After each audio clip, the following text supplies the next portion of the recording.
जय श्री कृष्णा, राधे राधे, जय श्री श्याम। कैसे हैं सभी? बढ़िया, बिल्कुल। जैसा कि टॉपिक आप देख पा रहे हो, सर्कुलेटरी शॉक। ये लास्ट क्लास में चल रहा था। इस सर्कुलेटरी शॉक को अपन कंप्लीट करने वाले हैं। लास्ट क्लास में अपन ने सर्कुलेटरी शॉक की डेफिनेशन पढ़ ली थी। क्या पढ़ लिया था? सर्कुलेटरी शॉक की डेफिनेशन। उसमें अपन ने जाना था एक ऐसी पर्टिकुलर कंडीशन आपको देखने को मिलती है जिसके अंदर इनएडिक्वेट ब्लड फ्लो देखने को मिलता है। बॉडी के अंदर क्या देखने को मिलता है? इनएडिक्वेट ब्लड फ्लो। इनएडिक्वेट ब्लड फ्लो, और इनएडिक्वेट ब्लड फ्लो देखने को मिल रहा है, या फिर अपन बोल सकते हैं इनएडिक्वेट टिश्यू परफ्यूजन। इसको किस नाम से बोल सकते हैं? इनएडिक्वेट टिश्यू परफ्यूजन। क्योंकि टिश्यू जो आपको देखने को मिल रहे हैं वो पुअरली परफ्यूज रहेंगे। इसके अंदर क्या रहेंगे? वो पुअरली परफ्यूज रहेंगे। उनके ब्लड फ्लो आपको कम देखने को मिलेगा। ब्लड फ्लो अगर कम देखने को मिल रहा है उसके अंदर, तो ऑक्सीजन की सप्लाई आपको कम देखने को मिलेगी, वहां पर न्यूट्रिएंट्स की सप्लाई कम देखने को मिलेगी। तो इनएडिक्वेट ब्लड फ्लो आपको देखने को मिलता है, और इसके कारण पर्टिकुलर उन टिश्यूज के अंदर क्या देखने को मिलता है?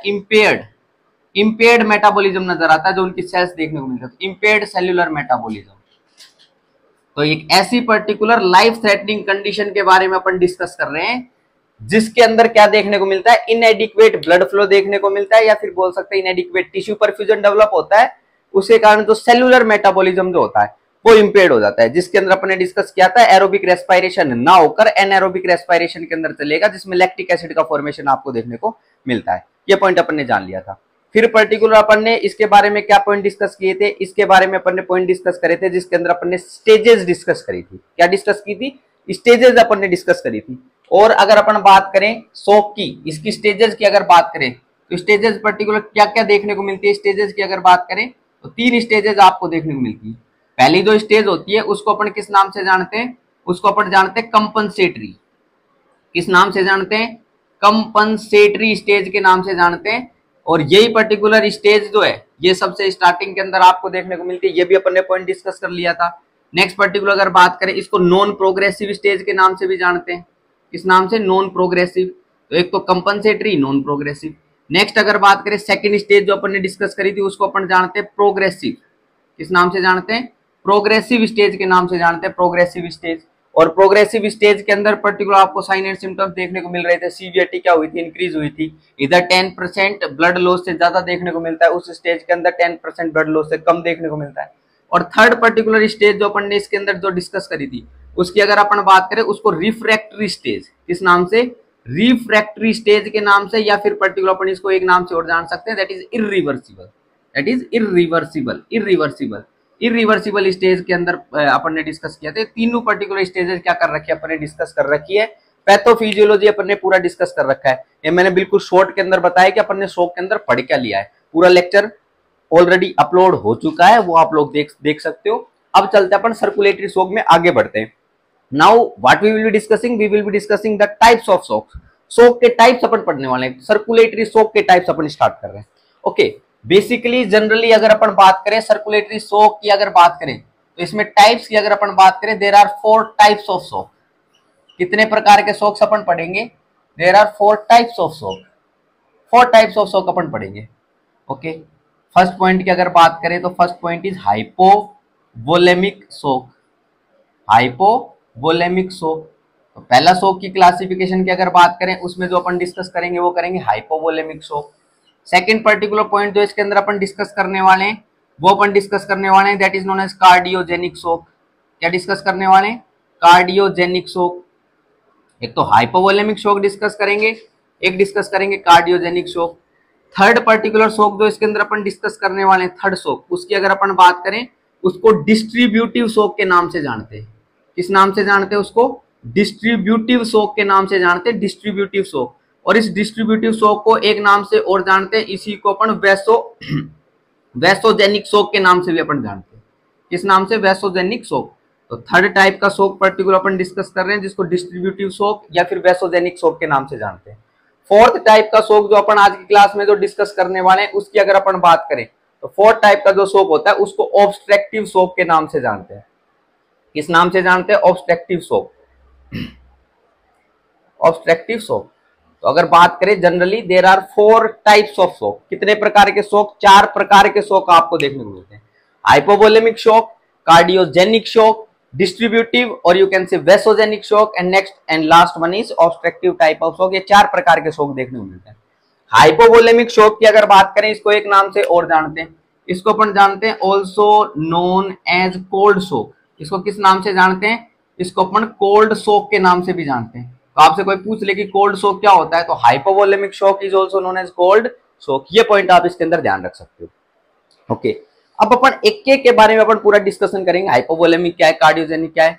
पहले इनको एक एक के बारे में अपन स्टार्ट करें, उससे पहले जस्ट मैं क्या दे रहा हूं आप लोगों को, हिंट्स दे रहा हूं कि हाइपोवोलेमिक में क्या होगा, कार्डियोजेनिक में क्या होगा, सबकी मैं हिंट्स दे रहा हूं। Listen carefully. हाइपोवोलेमिक की अगर अपन बात करें तो इस हाइपोवोलेमिक के अंदर सिंपल बात है, फ्लूइड वॉल्यूम क्या होगा, कम होगा। बॉडी का फ्लूइड वॉल्यूम क्या हो जाएगा, आपको कम देखने को मिलेगा। फ्लूइड वॉल्यूम डिक्रीज हो जाएगा। तो बॉडी के अंदर फ्लूइड वॉल्यूम की कमी आपको देखने को मिली। जैसे लास्ट स्टेज के अंदर अपन ने एक पर्टिकुलर केस कंसीडर करा था कि पप्पू का रोड ट्रैफिक एक्सीडेंट हो गया था। पप्पू का क्या हो गया था, रोड ट्रैफिक एक्सीडेंट। और पप्पू का रोड ट्रैफिक एक्सीडेंट अगर हुआ तो उसमें ब्लड लॉस हुआ था, फ्लूइड लॉस हुआ था। तो वो पर्टिकुलर अगर कंडीशन देखने को मिलती है, फ्लूइड लॉस की कंडीशन अगर देखने को मिलती है, तो उसको हाइपोवोलेमिक शॉक के नाम से जानते हैं। इस पर्टिकुलर कंडीशन के अंदर बेसिकली अगर अपन बात करें तो इस कंडीशन में वॉल्यूम फेलियर आपको देखने को मिलता है। मेन पॉइंट क्या है इसके अंदर, वॉल्यूम फेलियर आपको देखने को मिलता है। वॉल्यूम फेलियर कहने का सिंपल सा मतलब, बॉडी के पास सफिशिएंट अमाउंट के अंदर वॉल्यूम नहीं है, ब्लड वॉल्यूम नहीं है, सफिशिएंट अमाउंट के अंदर फ्लूइड वॉल्यूम नहीं है जो कि सेल की मेटाबॉलिक नीड्स को फुलफिल कर पाए, या बॉडी की जो मेटाबॉलिक नीड्स है उनको फुलफिल कर पाए, इतनी पर्टिकुलर वॉल्यूम नहीं है। उस कंडीशन को अपन हाइपोवोलेमिक शॉक के नाम से जानते हैं। मतलब इस कंडीशन में वॉल्यूम फेलियर की कंडीशन डेवलप हुई है। अच्छा, कार्डियोजेनिक शॉक की एक बार बात कर लेते हैं। कार्डियोजेनिक शॉक की अगर बात करें तो ये एक ऐसी पर्टिकुलर कंडीशन आपको देखने को मिलती है जिसके अंदर मेन समस्या जो देखने को मिलती है वो हार्ट के अंदर मेन समस्या होती है। किसमें? हार्ट के अंदर मेन समस्या देखने को मिलती है। तो हार्ट प्रॉब्लम, हार्ट के अंदर कोई समस्या देखने को मिलती है हार्ट में। और हार्ट के अंदर किस प्रकार से समस्या देखने को मिलती है, मान लो एक पर्टिकुलर इसका एग्जांपल मैं आपको बताता हूं। मान लो ये पर्टिकुलर अपन बना रहे हार्ट, ये बना रहे हार्ट, इसकी अगर अपन बात करें दैट इज मायोकार्डियम, ये बनाई अपन ने मायोकार्डियम। नेक्स्ट अगर बात करें इसके अंदर आर्टेरियल सप्लाई आप लोगों को देखने को मिलती है इस मायोकार्डियम में, ये बनाई अपन ने arterial supply, coronary arterial supply बनाई ये लो, ठीक है, ये बनाई कोरोनरी आर्टेरियल सप्लाई। अगर अपन बात करें इसके अंदर इस मायोकार्डियम के अंदर, तो इसके अंदर अपन क्या डिस्कस कर सकते हैं, अगर इसके अंदर अगर अपन ब्लॉकेज कर दें, क्या कर दे इसके अंदर, ब्लॉकेज कर दे, इसमें ब्लॉकेज कर दो, तो ब्लॉकेज कर दो तो इस पर्टिकुलर पार्ट, जो ये पार्ट आपको देखने को मिल रहा है मायोकार्डियम का, दैट इज पुअरली परफ्यूज्ड। मतलब इसके अंदर परफ्यूजन क्या हो जाएगा, डिक्रीज हो जाएगा, परफ्यूजन डिक्रीज। और अगर इस कंडीशन के अंदर परफ्यूजन डिक्रीज आप लोगों को देखने को मिलता है, मतलब इस पार्ट में परफ्यूजन डिक्रीज हो गया, तो what do you think, this heart will contract efficiently और नॉट। ये हार्ट अगर देखो ये पुअरली परफ्यूज्ड एरिया है इसके अंदर, तो मतलब मायोकार्डियम को अपन ने डैमेज कर दिया। अगर ये पर्टिकुलर जैसे यहाँ पर अपन ने कोई ऑब्स्ट्रक्शन करा, उसके कारण ब्लड फ्लो यहाँ पर क्या हो गया, डिक्रीज हो गया, तो ये पार्ट जो है इफेक्टिवली फंक्शन नहीं कर पा रहा, ये नहीं कर पा रहा। थोड़ा लार्जर पार्ट में अगर इन्वॉल्वमेंट हुआ तो ये मायोकार्डियम जो है ये कॉन्ट्रैक्ट अच्छे से नहीं कर पाएगा। और कॉन्ट्रैक्ट अगर अच्छे से नहीं कर पाएगा, इसका सिंपल सा मतलब heart is not able to contract. और हार्ट अगर कॉन्ट्रैक्ट नहीं कर पा रहा है, उस पर्टिकुलर कंडीशन की अगर बात करें, ये आप लोगों को देखने को मिल रही है आरोटा। तो आरोटा सफिशिएंटली कार्डियक आउटपुट प्रोड्यूस कर पाएगा क्या, नहीं कर पाएगा, cardiac output will fall down, cardiac output will fall down. और कार्डियक आउटपुट अगर कम होगा इस पर्टिकुलर कंडीशन में, तो क्या चीज देखने को मिलेगी आपको कि ब्लड कार्डियक आउटपुट कम आ रही है, तो ये कार्डियक आउटपुट जो पूरी बॉडी के अंदर सप्लाई कर पाएगी क्या, जितनी अमाउंट में जितनी मेटाबॉलिक नीड्स हैं उस हिसाब से नहीं कर पाएगी। तो इस कंडीशन के अंदर पर्टिकुलर जो डेवलप होता है कार्डियोजेनिक शॉक होता है, उस कंडीशन को अपन हार्ट प्रॉब्लम के नाम से जानते हैं कि हार्ट के अंदर कोई प्रॉब्लम आपको देखने को मिलती है। अच्छा, उधर तो बॉडी के पास वॉल्यूम ही नहीं थी, बॉडी के पास वॉल्यूम ही नहीं थी, तो इसलिए अपन ने वॉल्यूम फेलियर बोल दिया कि ब्लड लॉस वगैरह हो गया, फ्लूइड लॉस वगैरह हो गया, उसके कारण हाइपोवोलेमिया की कंडीशन आपको देखने को। तो बॉडी के पास एडिक्वेट फ्लूइड नहीं था, और वो फ्लूइड नहीं था इसलिए अपन ने वॉल्यूम फेलियर बोल दिया, हाइपोवोलेमिक शॉक बोल दिया।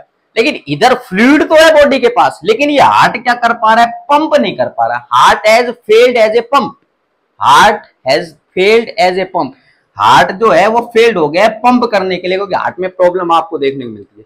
तो इसलिए पर्टिकुलर इस कंडीशन को अपन जो है अपन पंप फेलियर के नाम से जानते हैं। किस नाम से जानते हैं, पंप फेलियर। तो इस पर्टिकुलर कंडीशन को पंप फेलियर के नाम से पर्टिकुलर अपन जानते हैं। तो पंप फेलियर की कंडीशन आपको देखने को मिलती है। एक ईटियोलॉजी की अपन ने बात करी है, अगर ईटियोलॉजी की अगर बात करें, जैसे कि अगर केस हो गया एक्यूट एमआई, कौन सा केस, एक्यूट मायोकार्डियल इन्फाक्शन, ये पर्टिकुलर केस हो गया। एक्यूट मायोकार्डियल इन्फाक्शन को अपन इधर स्पेशली हाईलाइट इसलिए कर रहे हैं because it is the most common cause of cardiogenic shock. It is the most common cause of cardiogenic shock. तो ये पॉइंट आप इसके अंदर ध्यान रख सकते हो। उधर वॉल्यूम का फेलियर हुआ है, इधर पंप का फेलियर हुआ है, क्योंकि पंप सिंपल बात है, अपन ने जो अपना जो हार्ट है ये मोटर है, भगवान ने है ना, कुदरत ने है ना डायरेक्ट यहाँ पर मोटर लगा के भेजी, वो मोटर कंटिन्यूअसली काम करती है, कंटिन्यूअसली पंप करता रहता है।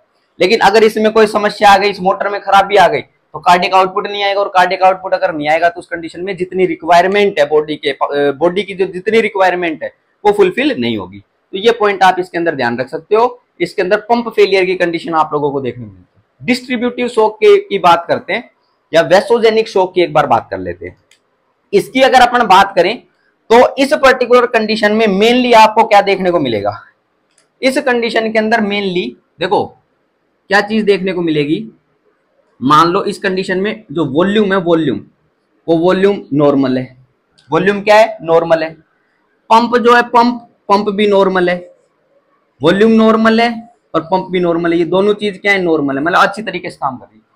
फिर भी एक पर्टिकुलर ऐसी कंडीशन डेवलप हुई है जो कि सफिशिएंट अमाउंट में जो टिश्यूज आपको देखने को मिल रहे हैं उनको टिश्यू परफ्यूजन इंपेयर्ड हो जाए, या फिर एडिक्वेटली ऑक्सीजन सप्लाई ना कर पाए, एडिक्वेटली न्यूट्रिएंट सप्लाई ना कर पाए। अरे बात समझ में, तो ऐसी पर्टिकुलर कंडीशन डेवलप हुई कि वॉल्यूम भी सही है लेकिन पंप भी सही है, ये सारी चीज सही है लेकिन फिर भी कंडीशन डेवलप हुई है। अच्छा, क्या कंडीशन डेवलप हुई है, ध्यानपूर्वक बात सुनना।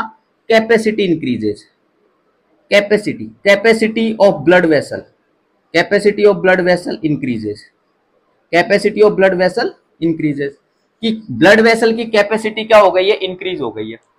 तो इस पर्टिकुलर कंडीशन में अपन बोलेंगे कैपेसिटी फेलियर।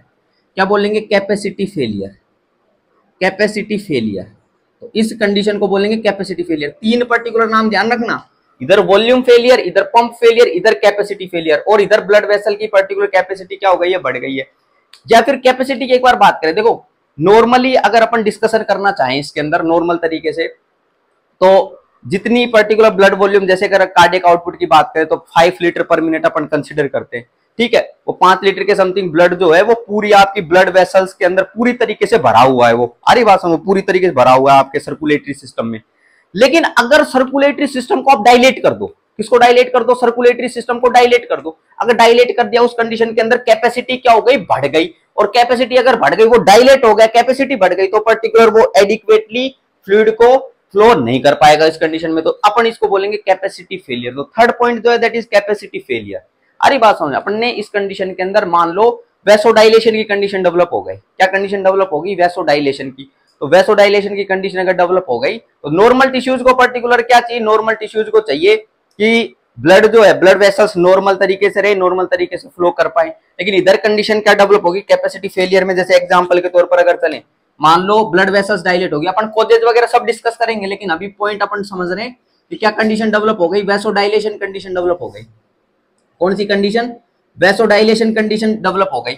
और वैसोडाइलेशन की कंडीशन अगर डेवलप हो गई तो उस कंडीशन में अपन बोलेंगे कैपेसिटी ब्लड वेसल की क्या हो गई, बढ़ गई, कि उसके अंदर ब्लड जो है वो ज्यादा अमाउंट के अंदर आना चाहिए था, ब्लड जो है क्या आना चाहिए था, ज्यादा अमाउंट में आना चाहिए था, क्योंकि वैसोडाइलेशन हो चुका है। एक तो मान लो ये पर्टिकुलर ब्लड वेसल है, इसके अंदर नॉर्मल ब्लड प्रेजेंट है, लेकिन ये अब क्या हो जाए, ये डायलेट हो जाए, तो इसमें ब्लड वॉल्यूम भी तो ज्यादा बढ़ानी पड़ेगी, लेकिन ब्लड वॉल्यूम तो जितनी थी उतनी थी। तो इस वैसोडाइलेशन के कारण ये चीज देखने को मिलती है, और ये अगर देखने को मिलता है तो उस कारण ये वैसोडाइलेशन हो गया, तो इसके कारण आपको देखने को मिलती है वीनस पूलिंग। क्या देखने को मिलती है, वीनस पूलिंग, वीनस पूलिंग। तो वीनस पूलिंग ऑफ ब्लड देखने को मिलती है, Venus pooling of blood. Venus pooling of blood मतलब वेन्स की साइड में पर्टिकुलर डायलेट हो गया वो, ठीक है, और वेन्स जैसे डायलेट हो गई, आर्टेरियल साइड डायलेट हो गया, तो वेन्स की साइड ब्लड जो है वो क्या रहेगा, प्रेजेंट रहेगा, उधर की तरफ ही रहेगा, और हार्ट की तरफ नहीं आ पाएगा, फिर हार्ट से पर्टिकुलर बॉडी की तरफ नहीं जा पाएगा, बोले तो कार्डियक आउटपुट इसमें भी कम हो जाएगा, लेकिन वेन की साइड पर्टिकुलर ब्लड आप लोगों को देखने को मिलेगा। इस कंडीशन को वीनस पूलिंग के नाम से अपन जानते हैं। क्लियर बात है क्या? तो 3 पॉइंट अपन ने डिस्कस कर दिए। अभी स्पेसिफिक जानकारी पूरी डिटेल डिस्कशन अपन करेंगे, एक एक उठाएंगे, लेकिन मैं बेसिक बता रहा हूं कि अपन इसके अंदर क्या क्या आप लोगों को देखने को मिलता है। 4th पॉइंट पे चलते हैं, that is the obstructive type of shock.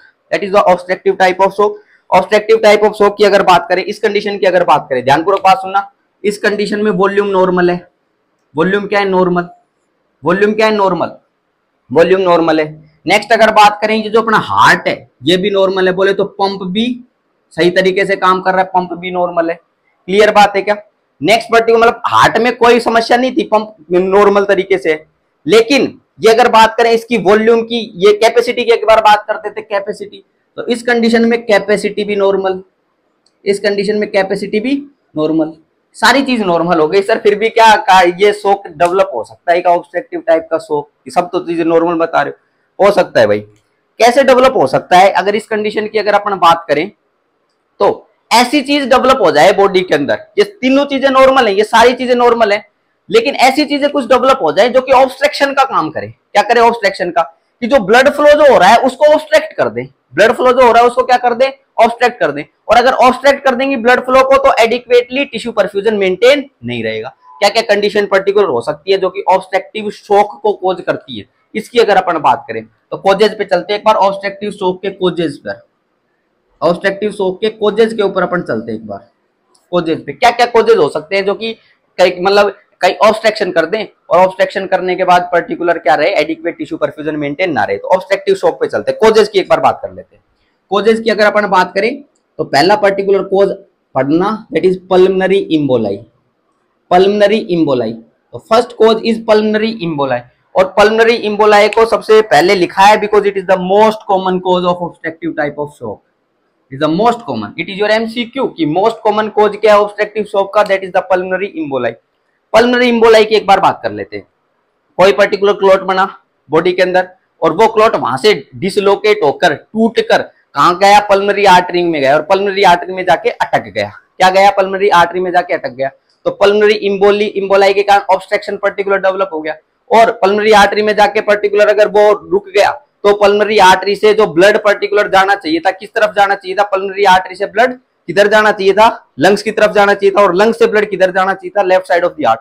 ये पूरा पर्टिकुलर सिस्टम क्या हो जाएगा? रुक जाएगा, और ये सिस्टम रुक गया तो लेफ्ट साइड जो है पर्टिकुलर वो भी पंप नहीं कर पाएगा। पूरी कंडीशन आप लोगों को देखने को मिलती है। तो पल्मोनरी इम्बोलाई के अंदर ये चीज डेवलप होती है कि क्या, जैसे ये हार्ट पर्टिकुलर देखने को मिलता है, तो हार्ट की अगर बात करें पल्मोनरी आर्टरी जो यहाँ से पर्टिकुलर पल्मोनरी आर्टरी निकलती हुई, इसमें कर दिया अपन ने, क्या कर दिया? ऑब्स्ट्रक्शन कर दिया, इसमें ऑब्स्ट्रक्शन। तो blood flow to lungs, lungs की तरफ ब्लड फ्लो जो आपको देखने को मिल रहा है, ये क्या हो गया? ये डिक्रीज हो गया, ये डिक्रीज हो गया। तो particular left side of the heart, left atrium की तरफ जो ब्लड जाएगा वो भी डिक्रीज, और वो डिक्रीज तो इधर लेफ्ट वेंट्रिकल में जो ब्लड जा रहा है ये भी डिक्रीज, ये डिक्रीज। तो क्या कार्डियक आउटपुट मेंटेन रहेगी? क्या कार्डियक आउटपुट मेंटेन नहीं रहेगी। आ रही बात समझ में? पल्मोनरी आर्टरी से लंग की तरफ जाता है, और लंग से पल्मोनरी वेन के माध्यम से, पल्मोनरी वेन के माध्यम से ऑक्सीजनेटेड ब्लड किधर आता है? लेफ्ट एट्रियम की तरफ आता है। अब इधर ऑब्स्ट्रक्शन हो गया तो ये लंग्स की तरफ ब्लड नहीं गया, लंग्स की तरफ ब्लड अगर नहीं गया तो पल्मोनरी वेन के माध्यम से ब्लड वापस नहीं आएगा, इधर नहीं आया तो लेफ्ट वेंट्रिकल में नहीं, और लेफ्ट वेंट्रिकल में नहीं तो इस कंडीशन में कॉन्ट्रैक्ट करेगा तो ब्लड है ही नहीं। आ रही बात समझ में? That condition may lead to development of obstructive, that condition may lead to development of circulatory shock, and this special type of circulatory shock is known as obstructive type of shock because it occurs due to obstruction। Pulmonary emboli के कारण particular develop हुआ है। अच्छा, और भी कुछ कारण हो सकते हैं क्या? बिल्कुल कारण हो सकते हैं। नेक्स्ट पर्टिकुलर अगर बात करें मायोकार्डियल ट्यूमर्स, क्या? Myocardial tumours, myocardial tumours. तो next particular causes are myocardial tumours, कि मायोकार्डियम के अंदर क्या हो गए? ट्यूमर्स हो गए, ट्यूमर, गांठ बन गई, गांठ, ट्यूमर, सारी बात हम ट्यूमर, कैंसर्स की अगर बात करें ट्यूमर्स तो वो पर्टिकुलर हो गए। दैट में भी बिनाइन, दैट में भी मेलिग्नेंट, कहीं से आए हो या इसके अंदर ही प्रेजेंट, इसके अंदर ही ग्रोथ करे हो, कैसे भी हो सकते हैं, बट हो गए। मायोकार्डियल ट्यूमर्स अगर हो गए तो that will again create an obstruction. जैसे इधर अगर बात करें इस मायोकार्डियम में ट्यूमर्स वगैरह हो गए, ये क्या करेंगे? ऑब्स्ट्रक्शन क्रिएट करेंगे। ऑब्स्ट्रक्शन किसके अंदर? ये कॉन्ट्रैक्शन के अंदर कार्डियक आउटपुट जनरेट नहीं कर पाएगा। तो मायोकार्डियल ट्यूमर्स जो है वो भी पर्टिकुलर ऑब्स्ट्रक्टिव शॉक में कॉजेज में अपन पढ़ सकते हैं। नेक्स्ट पर्टिकुलर अगर अपन बात करें थर्ड पॉइंट के ऊपर अगर चले तो ध्यान रख सकते हो, that is tension pneumothorax. Next one is tension pneumothorax, tension pneumothorax, tension pneumothorax. तो थर्ड कॉज की अगर बात करें उसको टेंशन न्यूमोथोरेक्स के नाम से जानते हैं। अच्छा, बात ये आती है कि न्यूमोथोरेक्स क्या होता है। पहली बात तो न्यूमोथोरेक्स की करनी पड़ेगी, फिर टेंशन न्यूमोथोरेक्स पे चलते हैं। न्यूमोथोरेक्स जो आपकी लंग्स जो देखने को मिल रही है उसके चारों तरफ की जो कवरिंग होती है जिसको अपन बोलते हैं प्लूरा, लंग्स के चारों तरफ की एक प्रोटेक्टिव कवरिंग आपको देखने को मिलती है, उसको क्या बोलते हैं अपन? प्लूरा बोलते हैं। अगर प्लूरा के अंदर एक्सेस के अंदर एयर एक्यूमुलेट हो जाए, प्लूरा के अंदर क्या एक्यूमुलेट हो जाए? एयर एक्यूमुलेट हो जाए तो उस कंडीशन को न्यूमोथोरेक्स नाम से जानते हैं। किस नाम से जानते हैं? न्यूमोथोरेक्स के नाम से जानते हैं, अगर प्लूरा के अंदर एक्सेसिव एक्यूमुलेशन ऑफ एयर अगर देखने को मिलता है। अब टेंशन न्यूमोथोरेक्स का मतलब क्या होता है? एयर जो है वो इतनी ज्यादा एक्यूमुलेट हो चुकी है कि वो पर्टिकुलर एयर, क्योंकि इधर पर्टिकुलर लंग्स आपको देखने को मिले, इसके चारों तरफ पर्टिकुलर अगर एयर इतनी ज्यादा इकट्ठी हो चुकी है कि वो पर्टिकुलर फोर्स लगा दे, लंग्स के ऊपर भी फोर्स लगा दे, और इधर मीडियास्टिनम के अंदर प्रेजेंट होता है हार्ट, मीडियास्टिनम में क्या प्रेजेंट होता है? हार्ट, इसके ऊपर फोर्स लगा दे तो हार्ट पूरी तरीके से कॉन्ट्रैक्ट नहीं कर पाएगा। इस पर्टिकुलर कंडीशन को टेंशन न्यूमोथोरेक्स के नाम से अपन जानते हैं। और टेंशन न्यूमोथोरेक्स में हार्ट मतलब हार्ट के पर्टिकुलर जो कॉन्ट्रैक्टिलिटी है वो भी अल्टर्ड हो जाती है, और टेंशन न्यूमोथोरेक्स में मीडियास्टिनम शिफ्टिंग आपको देखने को मिलती है, tracheal deviation as well as mediastinum shifting देखने को मिलती है। अगर राइट लंग अफेक्टेड है तो मीडियास्टिनम जो है वो लेफ्ट साइड की तरफ शिफ्ट हो जाएगी, क्योंकि प्रेशर लगेगा इधर, प्रेशर इधर इस अगर लंग के अंदर क्या हो गया है, इस राइट लंग के अंदर अगर एयर एक्यूमुलेट हो गई प्लूरा में तो लेफ्ट साइड की तरफ क्या लगेगा? प्रेशर लगेगा, और प्रेशर अगर लगेगा तो ये पर्टिकुलर मीडियास्टिनम लेफ्ट साइड में शिफ्ट हो जाएगी। ट्रैकियल डेविएशन भी आप लोगों को देखने को मिलता है। ये पॉइंट अगर लेफ्ट साइड के अंदर न्यूमोथोरेक्स डेवलप हुआ तो वो पर्टिकुलर क्या करेगा? वो राइट साइड की तरफ डेविएट करवा देगा मीडियास्टिनम को। तो ये टेंशन न्यूमोथोरेक्स की कंडीशन अपन पढ़ रहे हैं, इसमें एक्सेसिव एक्यूमुलेशन देखने को मिलता है एयर का, और वो एक्सेसिव एक्यूमुलेशन अगर देखने को मिल रहा है तो वो क्या नहीं होने देगा? वो मतलब एयर जैसे एक्यूमुलेट हो गई, इधर मीडियास्टिनम में क्या प्रेजेंट है? हार्ट प्रेजेंट है, उस हार्ट को कॉन्ट्रैक्ट नहीं होने देगा, cardiac output will fall down. तो ये पॉइंट डिस्कस कर सकते हो। अच्छा, और भी कुछ पॉइंट है क्या? एक पर्टिकुलर कंडीशन और आपको देखने को मिलती है, that is known as cardiac tamponade. Next one is cardiac tamponade. Cardiac tamponade, cardiac tamponade, cardiac tamponade एक ऐसी पर्टिकुलर कंडीशन आपको देखने को मिलती है। अब चलते हैं अपन हार्ट के चारों तरफ। हार्ट के चारों तरफ आपको एक लेयर प्रेजेंट देखने को मिलती है, उसको पेरिकार्डियम नाम से जानते हैं। उस पेरिकार्डियम के अंदर अगर 100 ml से ज्यादा फ्लूइड इकट्ठा हो जाए, कितने से ज्यादा इकट्ठा हो जाए? 100 ml से ज्यादा, more than 100 ml fluid, more than 100 ml fluid in pericardium, in pericardium, pericardium में 100 ml से ज्यादा अगर फ्लूइड इकट्ठा हो जाए तो उस पर्टिकुलर कंडीशन को कार्डियक टेम्पोनेट के नाम से जानते हैं। ये पर्टिकुलर मायोकार्डियम, और इस हार्ट पे चलते हैं, इसके मायोकार्डियम के बाहर की तरफ क्या प्रेजेंट होगी? पेरिकार्डियम प्रेजेंट होगी, और इस पेरिकार्डियम में अपन ने भर दिया फ्लूइड। क्या भर दिया? इस पेरिकार्डियम में फ्लूइड, फ्लूइड भर दिया। अगर फ्लूइड भर दिया इसके अंदर, ये लो फ्लूइड भर दिया, तो फ्लूइड भर दिया तो क्या पर्टिकुलर ये हार्ट अच्छी तरीके से कॉन्ट्रैक्ट कर पाएगा क्या? क्योंकि भाई फोर्स पूरी तरीके से नहीं लगा पाएगा, इधर पूरी तरीके से दबाव डालेगा इसके ऊपर, तो कॉन्ट्रैक्शन और रिलैक्सेशन में आप लोगों को प्रॉब्लम देखने को मिलेगी। ये देखो, नॉर्मल हार्ट की कार्डियक आउटपुट के लिए क्या चाहिए कि हार्ट जो ये पूरी तरीके से रिलैक्स करे, पूरी तरीके से रिलैक्स करे, भरे ब्लड को और फिर कॉन्ट्रैक्ट करे और फिर पर्टिकुलर कार्डियक आउटपुट जनरेट करे। लेकिन अब ये पूरी तरीके से इसके चारों तरफ फ्लूइड भरा पड़ा है, तो ये ना तो ये रिलैक्स कर पाएगा, अच्छी तरीके से रिलैक्स नहीं कर पाएगा तो भर भी नहीं पाएगा ब्लड को, और ब्लड भर नहीं पाएगा तो कार्डियक आउटपुट फिर पर्टिकुलर आएगी नहीं, क्योंकि कॉन्ट्रैक्ट करेगा तो कार्डियक आउटपुट मेंटेन नहीं कर पाएगा। इस कंडीशन को कार्डियक टेम्पोनेट के नाम से अपन जानते हैं। कार्डियक टेम्पोनेट के अंदर 100 ml से भी ज्यादा फ्लूइड आपको देखने को मिलता है, पेरिकार्डियम के अंदर इकट्ठा हुआ, तो ये कंडीशन के नाम से अपन जानते हैं। अच्छा, ये कार्डियक टेम्पोनेट की अगर बात कर ही रहे हैं तो इससे रिलेटेड मैं एक एमसीक्यू आपको बता देता हूं। कार्डियक टेम्पोनेट अगर किसी पर्टिकुलर पर्सन को देखने को मिल रहा है तो उस कंडीशन के अंदर बैक स्ट्राइड आपको नजर आता है। बैक स्ट्राइड क्लासिकल साइन आप लोगों को देखने को मिलते हैं किसके अंदर? कार्डियक टेम्पोनेट वाले पेशेंट के अंदर, उसको बैक स्ट्राइड के नाम से जानते हैं कि बैक स्ट्राइड में क्या क्या चीजें देखने को मिलती है। ये पॉइंट एक बार डिस्कस कर लेते हैं। बैक स्ट्राइड की अगर बात करें तो इसके अंदर 3 चीजें आपको देखने को मिलती है। क्या? पहला पॉइंट ध्यान रखना, बीपी लो। क्या?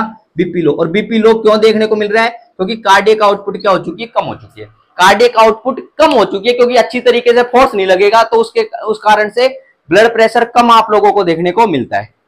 नेक्स्ट पर्टिकुलर अगर बात करें, अगर ये पर्टिकुलर अच्छी तरीके से पर्टिकुलर पंप नहीं कर पा रहा तो इस कंडीशन के अंदर ये right side of the heart जो पर्टिकुलर आपको प्रेजेंट देखने को मिल रहा है, ये राइट एट्रियम जो है, इसके अंदर भी ब्लड रहेगा, और राइट एट्रियम से पर्टिकुलर ब्लड क्या होगा? वापस चला जाएगा इधर, इस जगह पर आपको देखने को मिलेगा। तो इस कंडीशन के अंदर आपको जो मफल्ड, अगर अपन बात करें फर्स्ट पॉइंट अगर डिस्कस करें, डिस्टेंडेड नेक वेन्स देखने को मिलती है। क्या देखने को मिलती है? डिस्टेंडेड नेक वेन्स, क्योंकि right side of the heart है।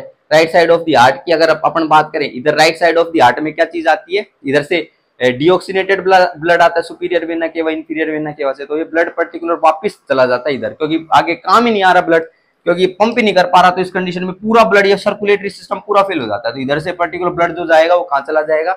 इधर देखने को मिलता है। तो जो नेक वेन्स होती है, जुगुलार वेन्स, वो पर्टिकुलर क्या देखने को मिलती है? डिस्टेंडेड देखने को मिलती है। तो ये पॉइंट आप ध्यान रख सकते हो। नेक्स्ट पर्टिकुलर पॉइंट की अगर बात करें तो इस कंडीशन में distended neck veins, distended neck veins, distended neck veins आपको देखने को मिलती है, या फिर बोल सकते हो जुगुलार वेन।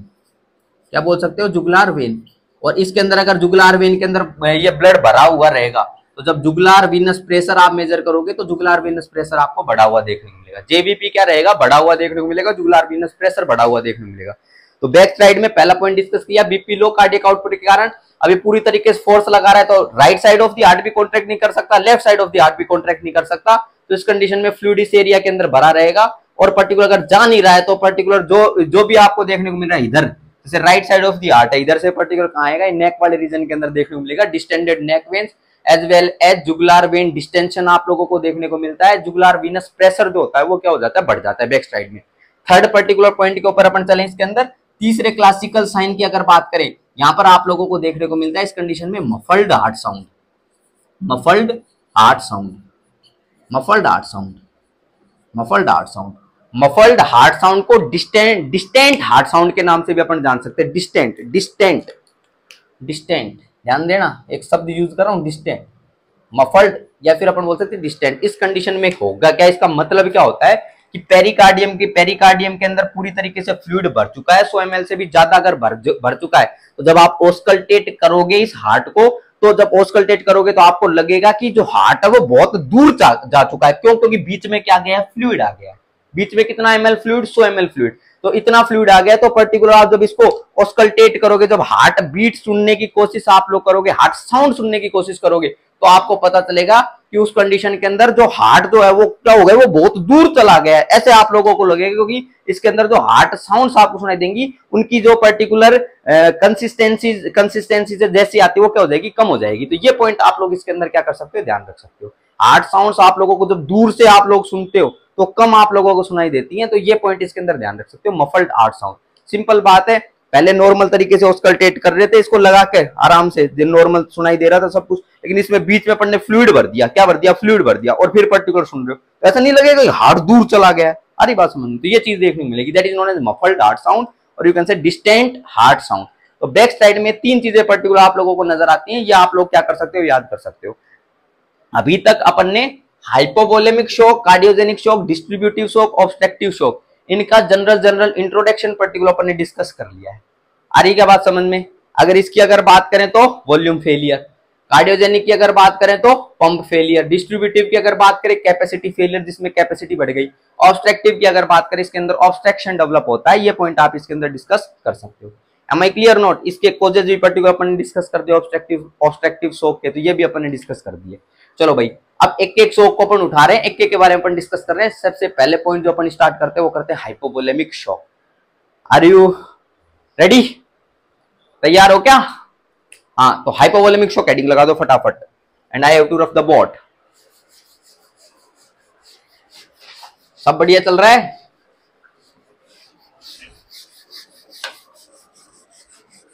ओके। तो हाइपोवोलेमिक शॉक में वॉल्यूम फेलियर देखने को मिलता है, इतना अपन ने डिस्कस कर लिया। अब पूरा पर पॉइंट डिस्कस करेंगे कि क्या क्या चीजें इसके अंदर देखने को मिलेगी, क्या क्या इसके कारण रहेंगे, फिर क्या क्या साइन एंड सिम्टम्स देखने को मिलेंगे, सब पॉइंट अपन डिस्कस करने वाले हैं। तो तैयार हो जाए भाई सभी, सब बालकों को तैयार हो जाना है। अब तैयार ऐसे नहीं कि लड़कियां सभी कभी सोचने लगी सर तैयार होने के लिए कह रही हैं, हमें देखेंगे क्या वैसे वीडियो के ऊपर या फिर ऐसे चलते हुए क्लास के अंदर। ऐसा कुछ नहीं है भाई, मेकअप वगैरह मत ले लगना, मतलब ये इस टॉपिक पे आ जाओ, टॉपिक पे। अरे बात समझ में? अरे सर क्या मजाक कर रहे हो आप? भाई तैयार होने का मतलब तो यही होता है। अब इनको मैं बोल दूं तैयार होने के लिए तो स्टार्ट हो जाएंगी तैयार, फिर बढ़िया 1-2 घंटे तो लगेंगे, 1-2 घंटे में क्लास खत्म हो जाएगी अपनी, इतना समय थोड़ी ना है। तो तैयार सर्कुलेटरी शॉक में हो जाओ। स्टार्ट करते हैं हाइपोवोलेमिक शॉक। क्या स्टार्ट कर रहे हैं? Hypovolemic shock. हेडिंग लगा दो hypovolemic shock, hypovolemic shock, hypovolemic shock. इस हाइपोवोलेमिक शॉक की अगर अपन बात करें तो इसमें अपन ने एक पॉइंट डिस्कस कर दिया, क्या? Volume failure. क्या डिस्कस कर दिया? Volume failure. वॉल्यूम फेलियर अपन ने डिस्कस कर दिया। और वॉल्यूम फेलियर का सिंपल सा मतलब वॉल्यूम जो है वो क्या हो गई है? कम हो गई है। तो फ्लूइड वॉल्यूम डेफिसिट आपको देखने को मिलता है इस कंडीशन के अंदर, ये पॉइंट आप डिस्कस कर सकते हो। अच्छा, पप्पू का पॉइंट अपन ने डिस्कस किया था, हाइपोवोलेमिक शॉक में वो तभी जा सकता है जब उसके अंदर increased blood increase blood volume loss, increase blood volume loss कितने से ज्यादा देखने को मिले, that is more than 10%। Total blood volume जो आपको देखने को मिल रही है उससे 10% से ज्यादा अगर देखने को मिले तो उस पर्टिकुलर कंडीशन में जो पप्पू है, पप्पू में रोड ट्रैफिक एक्सीडेंट करवाया था अपन ने, तो किस में जा सकता है, वो हाइपोवोलेमिक शॉक में जा सकता है। और अगर 10% से भी कम आप लोगों को देखने को मिलता है, अगर लेस देन 10% है, लेस देन 10% है, हाँ, तो कुछ ना कुछ तो होगा पर्टिकुलर, लेकिन शॉक की सिर्फ कंपनसेटरी मैकेनिज्म में रहेगा। किसमें रहेगा, कंपनसेटरी मैकेनिज्म में। और कंपनसेटरी मैकेनिज्म के अंदर अपन ने एक तो पढ़ा था बैरो रिसेप्टर, क्या पढ़ा था, बैरो रिसेप्टर इंड्यूस कंपनसेशन, बैरो रिसेप्टर इंड्यूस कंपनसेशन। उसकी अगर अपन बात करें तो उसके अंदर अपन डिस्कस कर सकते हैं क्या, पहला पॉइंट तो वैसोकॉन्स्ट्रिक्शन, वैसोकॉन्स्ट्रिक्शन, और एक अपन डिस्कस कर सकते हैं दैट इज रिफ्लेक्स टैकीकार्डिया, एक डिस्कस कर सकते हैं रिफ्लेक्स टैकीकार्डिया, ये पर्टिकुलर पॉइंट इसके अंदर डिस्कस कर सकते हैं। नेक्स्ट पर्टिकुलर अगर वो 10% से कम के अंदर ही है तो उसकी अगर अपन बात करें, नेक्स्ट पर्टिकुलर पॉइंट आप डिस्कस कर सकते हो दैट इज रास, रास के कारण मेंटेन हो जाएगा। और थर्ड पर्टिकुलर पॉइंट की अगर चलें तो एडीएच रिलीज। ये पूरे पॉइंट्स जो हैं ये तीनों के तीनों ये कंपनसेटरी मैकेनिज्म के अंदर मैंने डिस्कस कर रखे, लास्ट लेक्चर से आप लोग पूरी तरीके से इसके अंदर ले सकते हो कि क्या होगा। लेकिन ये जो देखने को मिल रहा है अगर 10% से भी कम देखने को मिल रहा है तो ये जो स्टेज जो आपको देखने को मिलती है इसको अपन बोलते हैं कंपनसेटरी स्टेज। कौन सी स्टेज बोलते हैं, compensatory stage of shock particular अपन बोलते हैं इसको कंपनसेटरी स्टेज।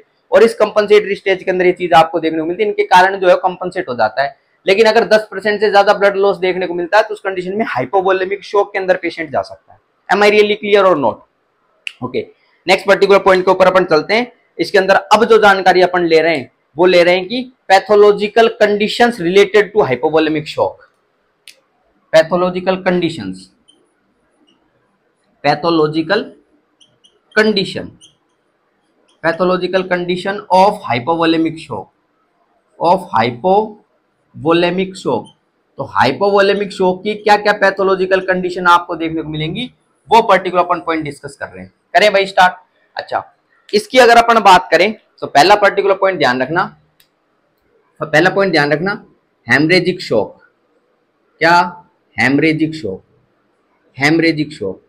हेमरेजिक शॉक की अगर अपन बात करें तो किसी के अंदर या अपन बोले हेमरेज का मतलब ब्लीडिंग, किसी पर्टिकुलर पेशेंट में क्या डेवलप हुई है, ब्लीडिंग डेवलप हुई है, तो उस कंडीशन को ब्लीडिंग अगर डेवलप हुई है, ब्लड लॉस अगर देखने को मिला है तो उस कंडीशन में हाइपोवोलेमिक शॉक के अंदर पेशेंट जा सकता है। अच्छा, ब्लीडिंग की अगर अपन बात करें तो ब्लीडिंग एक तो एक्सटर्नल ब्लीडिंग हो सकती है और एक ब्लीडिंग कैसी हो सकती है, इंटरनल ब्लीडिंग। एक तो एक्सटर्नल ब्लीडिंग हो गई और एक ब्लीडिंग कैसी हो गई, इंटरनल ब्लीडिंग हो गई। एक तो एक्सटर्नल और इंटरनल। तो इंटरनल ब्लीडिंग आपको देखने को मिल रही है, मतलब इंटरनल का मतलब अंदर ही ब्लीडिंग हुई है, अंदर ही ब्लीडिंग हुई है, वो बाहर की तरफ नहीं आई। एक्सटर्नल ब्लीडिंग की अगर बात करें तो बाहर की तरफ आप लोगों को देखने को मिल रही है।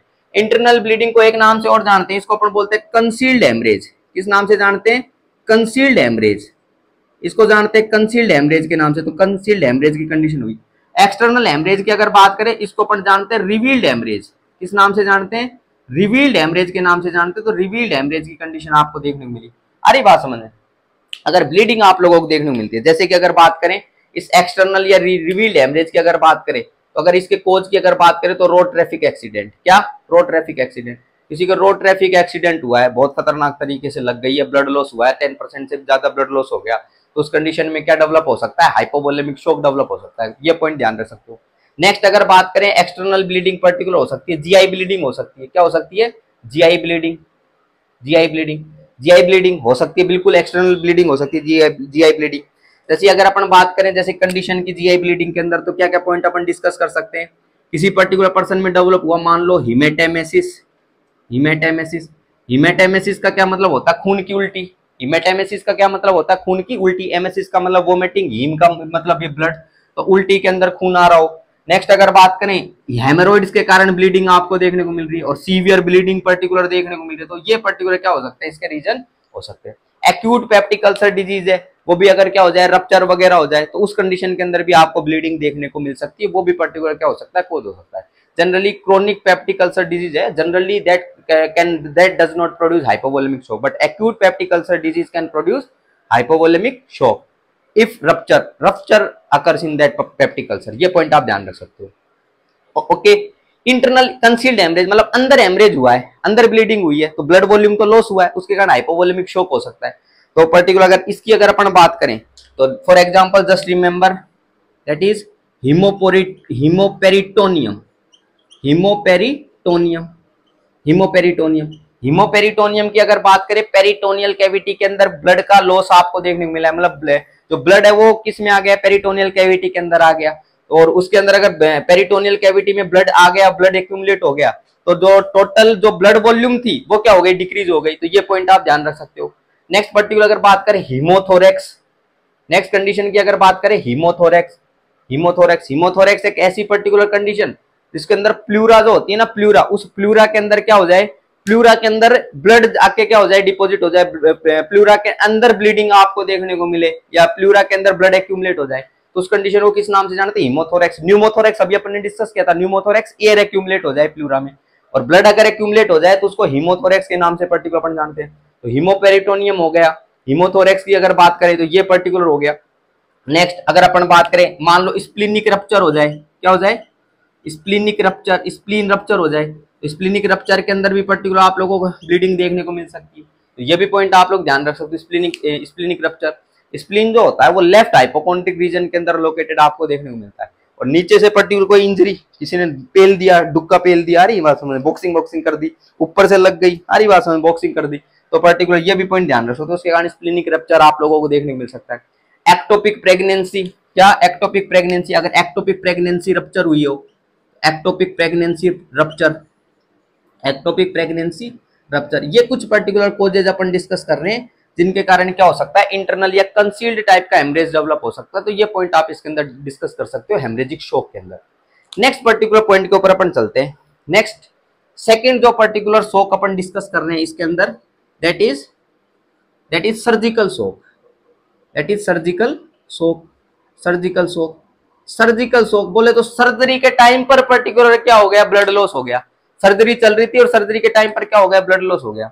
इसीलिए पहले पर्टिकुलर सर्जरी की बात कर लेते, अगर कोई मेजर सर्जरीज वगैरह और ब्लड की रिक्वायरमेंट हो जाती है तो पहले अपन प्री ऑप के अंदर ही पूरा जो ब्लड वगैरह उसको क्या कर लेते हैं, अरेंज कर लेते हैं। ये भी पॉइंट ध्यान रख सकते हो आप। तो इसके अंदर सर्जिकल शॉक की अगर बात करें तो सर्जरी चल रही थी, क्या चल रही थी, सर्जरी, और उस सर्जरी के टाइम पर क्या हुआ, ब्लड लॉस हो सकता है, क्या हो सकता है, ब्लड लॉस। तो ये पर्टिकुलर कंडीशन आपको देखने को मिली। हो सकता है पर्टिकुलर वो ब्लड लॉस हो वो एक्सटर्नली भी आपको देखने को मिले, या बॉडी के अंदर ही ब्लड लॉस आपको देखने को मिले, अंदर चीर फाड़ करी अंदर ही ब्लड लॉस हो गया। अरे बात समझने कि जो ब्लड वेसल्स थी वहां से निकलकर पर्टिकुलर क्या हो गया, कोई ऑर्गन वगैरह के अंदर इकट्ठा हो गया, ये ब्लड लॉस हो गया। तो ये पॉइंट ध्यान रख सकते हो। और ये ब्लड लॉस की अगर बात करें, कोई सर्जरी की भी अगर बात कर रहे हैं तो मेजर सर्जरी की बात कर रहे हैं, क्या कर रहे हैं, मेजर सर्जरी की बात। जैसे कि अगर बात करें एब्डोमिनल सर्जरी हो गई, क्या हो गई, एब्डोमिनल सर्जरी चल रही है किसी की, थोरेसिक सर्जरी चल रही है, पेल्विक सर्जरी चल रही है, जो मेजर सर्जरी पर्टिकुलर देखने को मिल रही है उसके कारण पर्टिकुलर ब्लड लॉस आप लोगों को देखने को मिल सकता है। ये पॉइंट ध्यान रखना। तो सर्जिकल शॉक। नेक्स्ट सर्जरी चल रही थी और उसमें फ्लूइड पर्टिकुलर एफिशिएंटली अमाउंट में present in the person dehydration के अंदर था, सर्जिकल शॉक के अंदर जा सकता है during the surgery. Am I clear or not. Third particular point के ऊपर चलते हैं। थर्ड पॉइंट की अगर बात करें, third point that is known as traumatic shock. Third point की अगर बात करें तो third point is traumatic shock, traumatic shock, traumatic shock. Traumatic shock पे चलते हैं। ट्रोमेटिक शॉक का सिंपल सा मतलब ट्रोमा, क्या ट्रोमा होगा, ट्रोमा मतलब कुछ लग गई हो, बोले तो वुंड वगैरह हो गया, वुंड, ट्रोमा का मतलब लगेगी तो क्या होगा, वुंड, और वुंड अगर हुआ तो उस वुंड के कारण क्या हो सकता है, ब्लीडिंग हो गई, वुंड के कारण क्या हो गई, ब्लीडिंग हो गई। तो ये पर्टिकुलर आप लोगों को देखने को मिले उस कंडीशन के अंदर भी क्या चीज डेवलप हो सकती है, that condition is known as hypovolemic shock. Hypovolemic shock इस पर्टिकुलर कंडीशन के अंदर भी क्या हो सकता है, डेवलप हो सकता है। तो ये पॉइंट आप लोग इसके अंदर ध्यान रख सकते हो। अच्छा, ट्रोमेटिक शॉक पर्टिकुलर ये चल रहा था, एक केस पर्टिकुलर अपन डिस्कस करते हैं, that is known as crush syndrome. इसमें एक पर्टिकुलर केस अपन डिस्कस करते हैं जिसको अपन बोलते हैं क्रश सिंड्रोम। किस नाम से जानते हैं, क्रश सिंड्रोम। किस टाइप के ट्रोमा की अपन बात कर रहे हैं, क्रश सिंड्रोम। क्रश सिंड्रोम की एक बार बात कर लेते हैं। क्रश सिंड्रोम क्या होता है, ध्यानपूर्वक बात सुनना। मान लो एक्सट्रीमिटीज थी, एक्सट्रीमिटीज, ठीक है, और ये जैसे लेग था, लेग के ऊपर ट्रैक्टर होता है ना, ट्रैक्टर या फिर ट्रक को चढ़ गया, और इसके ऊपर ये जो लेग वाला रीजन था ये क्या हो गया, पूरी तरीके से क्रैश हो गया, क्रश हो गया। आ रही बात समझ। तो उसको क्रश सिंड्रोम के अंदर क्या क्या चीजें आपको देखने को मिलेगी, जैसे अगर बात करें लेग की बात करें, leg crushed due to trauma, trauma के कारण ये क्या हुआ, क्रश हुआ। कोई भी ट्रॉमा हो सकता है, ट्रक चढ़ गया इसके ऊपर, बस चढ़ गई, आ रही बात समझ, ये हो गया। और उस कंडीशन में ये चीज अगर देखने को मिलती है, यहाँ पर भी पर्टिकुलर मसल्स आपको प्रेजेंट देखने को मिलती है। और मसल्स का अगर ब्रेकडाउन देखने को मिलता है, क्योंकि मसल्स का ब्रेकडाउन, ये मैं एक एग्जांपल के तौर पर ले रहा हूँ, लेग्स का एग्जांपल है ना। मसल्स का ब्रेकडाउन अगर देखने को मिलता है तो वहां से निकलता है मायोग्लोबिन। क्या निकलता है, मायोग्लोबिन निकलता है, मायोग्लोबिन। और ये पर्टिकुलर मायोग्लोबिन जो है ये किसकी तरफ जाता है, ये किडनी की तरफ जाता है, किडनी। और किडनी की तरफ अगर जाएगा तो रीनल ट्यूबुलर सेल्स जो है, रीनल ट्यूबुलर सेल्स, उसको भी क्या कर सकता है, डैमेज कर सकता है। रीनल ट्यूबुलर सेल्स को भी क्या कर सकता है, डैमेज कर सकता है। तो ये पॉइंट इसके अंदर आप लोग ध्यानपूर्वक पढ़ सकते हो कि ट्रोमेटिक शॉक के अंदर कोई ट्रोमा वगैरह आपको देखने को मिले, उसके अंदर भी एक पॉइंट डिस्कस कर दिया, क्रश सिंड्रोम अपन ने डिस्कस कर दिया। जैसे कि लेग्स वगैरह हो गए, इसमें क्या हो गया, क्रश हो गई, क्रशिंग आपको देखने को मिली ट्रोमा के कारण। तो मसल्स ब्रेकडाउन, ये मायोग्लोबिन, ये किडनी को क्या कर सकता है, डैमेज कर सकता है। तो ये पॉइंट ध्यान रखना। तो थर्ड टाइप का जो पर्टिकुलर अपन ने इधर डिस्कस किया वो होता है traumatic shock. Okay, next particular point पे चलें। Next point is, fourth point is dehydration shock. Next one is dehydration shock. तो फोर्थ पर्टिकुलर पॉइंट है डिहाइड्रेशन शॉक। सिंपल बात है, पर्टिकुलर पेशेंट किसके अंदर है, डिहाइड्रेशन के अंदर है, फ्लूइड की वैसे ही कमी है, और फ्लूइड की अगर कमी है तो हाइपोवोलेमिक शॉक, तो dehydration shock. Next particular point के ऊपर अपन चले, फिफ्थ पॉइंट के ऊपर। तो फिफ्थ पॉइंट ध्यान रखना, that is burn shock. Fifth point की अगर बात करें तो उसको क्या बोलते हैं अपन, बर्न शॉक के नाम से जानते हैं, बर्न शॉक। और बर्न शॉक की अगर अपन बात करें, स्पेसिफिक जानकारी अगर मैं दूं तो ध्यानपूर्वक बात सुनना।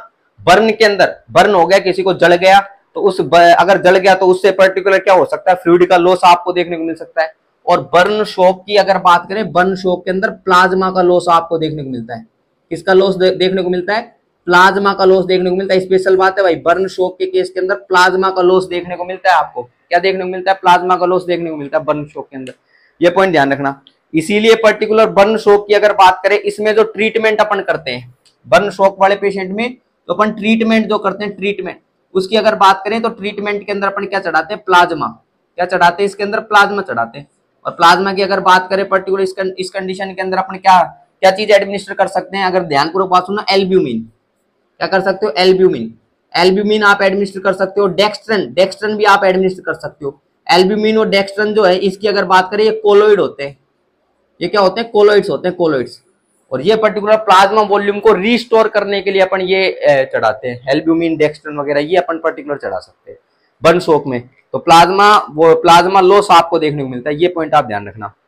अच्छा, नेक्स्ट अगर बात करें इस पर्टिकुलर केस के अंदर, बर्न के अंदर एक स्पेशल टाइप का क्रिस्टलोइड भी अपन चढ़ाते हैं। क्या चढ़ाते हैं, स्पेशल टाइप का क्रिस्टलोइड। और क्रिस्टलोइड जो यहाँ पर पर्टिकुलर अपन चढ़ाते हैं वो होता है रिंगर्स लैक्टेट। क्या चढ़ाते हैं, रिंगर्स लैक्टेट अपन चढ़ाते हैं। नॉर्मल सलाइन बर्न वाले पेशेंट के अंदर नॉर्मल सलाइन नहीं देते, रिंगर्स लैक्टेट सॉल्यूशन अपन देते हैं। और रिंगर्स लैक्टेट सॉल्यूशन जो होता है, इसको पर्टिकुलर अपन हार्टमैन सॉल्यूशन के नाम से भी जानते हैं।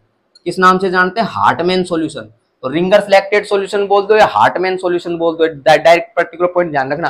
तो जो बर्न वाला पेशेंट है उसके अंदर प्लाज्मा देंगे, क्योंकि प्लाज्मा का लॉस पर्टिकुलर आपको इस कंडीशन में देखने को मिलता है। और ये अगर देखने को मिल रहा है तो प्लाज्मा चढ़ाएंगे। और प्लाज्मा के अंदर क्या, एल्ब्यूमिन अपन चढ़ाते हैं। एल्ब्यूमिन और डेक्स्ट्रन ये होते हैं, ये कोलोइड्स होते हैं, कोलोइड्स। और ये प्लाज्मा वॉल्यूम को रिस्टोर करने के लिए अपन यूज करते हैं। बाकी ये और जो पर्टिकुलर फ्लूइड आप लोग पढ़ते हो, जैसे नॉर्मल सलाइन, आरएल वगैरह हो गए, ये क्रिस्टलोइड्स होते हैं। और क्रिस्टलोइड्स में जैसे आरएल हो गया, इसका क्या करते हैं अपन, यूज करते हैं।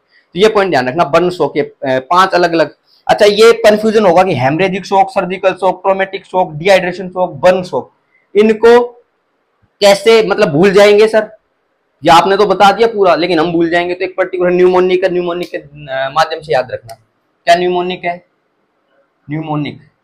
न्यूमोनिक के माध्यम से पर्टिकुलर ये ध्यान रखना। 5 कौन कौन से, देखो जब भी ये हाइपोवोलेमिक शॉक की बात करी जाए तो मुझे याद कर लेना, इसको याद कर लेना मुझे। तो हिमांशु सर, हिमांशु का मतलब हेमरेजिक, सर का मतलब सर्जिकल, और ट्रोमेटिक से याद रखना तेरे, हिमांशु सर तेरे।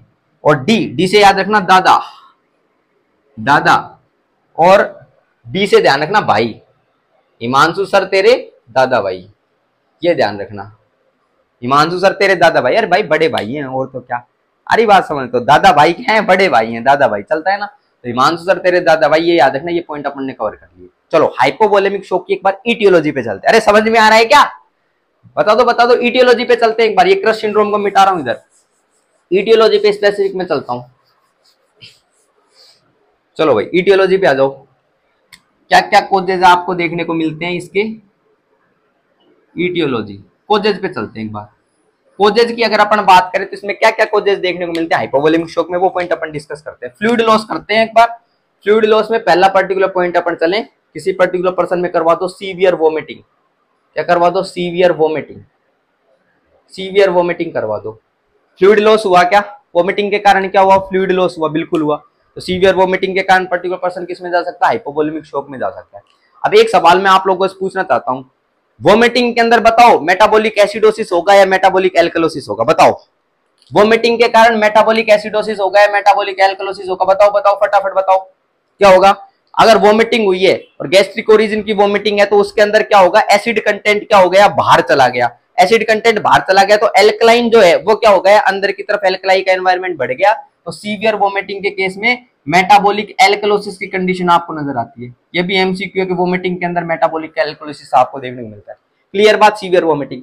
अब वोमिटिंग की बात अगर कर ली है अपन ने तो लगे हाथ डायरिया की भी बात कर लो। सीवियर डायरिया, क्या, severe form of diarrhoea, severe form of diarrhoea. और डायरिया के अंदर फ्लूइड वगैरह मैनेज पूरी तरीके से नहीं किया, ड्रिंक वगैरह नहीं किया, फ्लूइड वगैरह नहीं पिया आराम से, आ रही बात समझ में, और मैं आईवी फ्लूइड वगैरह नहीं चढ़ाए, मतलब मैनेज आपने नहीं करा डिहाइड्रेशन को, ओरल डिहाइड्रेशन सॉल्यूशंस वगैरह का इस्तेमाल नहीं करा, डायरिया की कंडीशन, तो उस कंडीशन में लेटर स्टेज में हाइपोवोलेमिक शॉक में पर्टिकुलर जा सकता है। और डायरिया की कंडीशन में इंटेस्टाइनल ओरिजिन की अगर बात करें तो जो है इंटेस्टाइन का पीएच जो होता है वो एल्कलाइन होता है। एल्कलाई अगर बाहर निकल जाएगी तो उसके अंदर एसिडिक एनवायरनमेंट बॉडी में बढ़ जाएगा। तो डायरिया के केस में मेटाबॉलिक एसिडोसिस आपको देखने को मिलता है।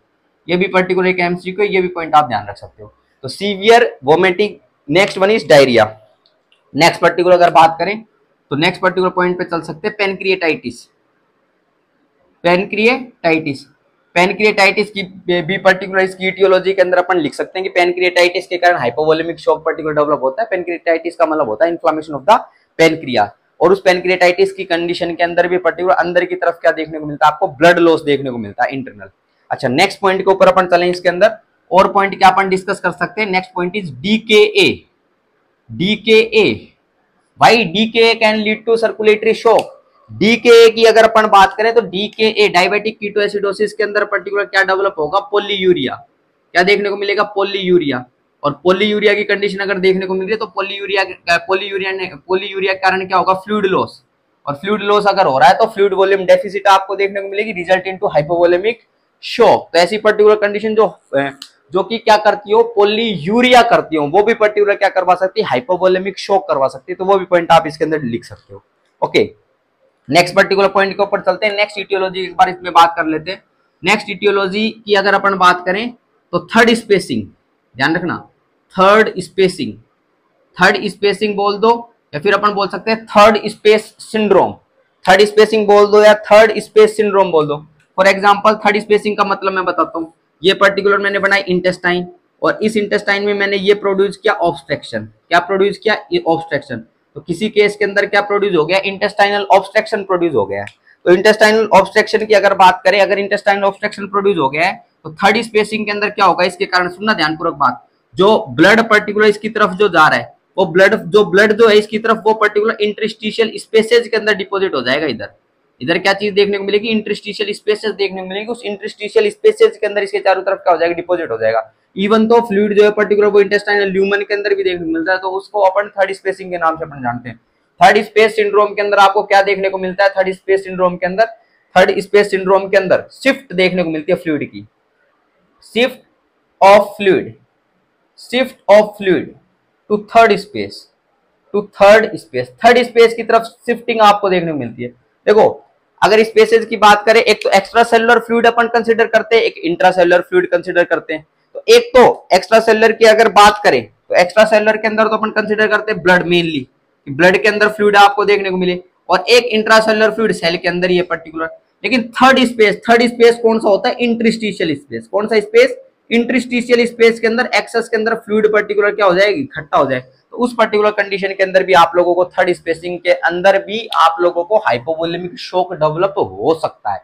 तो इंटेस्टाइनल ऑब्स्ट्रक्शन में भी अपन ने एक एग्जांपल है, उसमें थर्ड स्पेसिंग देखने को मिलती है। We will discuss it in detail when we will discuss intestinal obstruction in digestive system. Am I really clear or not? Okay, next particular point के ऊपर चलेंगे। थर्ड स्पेसिंग की अपन ने बात कर दी।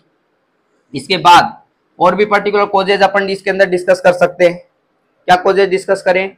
और नेक्स्ट देखो, vomiting, diarrhoea, pancreatitis, DK, third spacing अपन ने डिस्कस कर दी।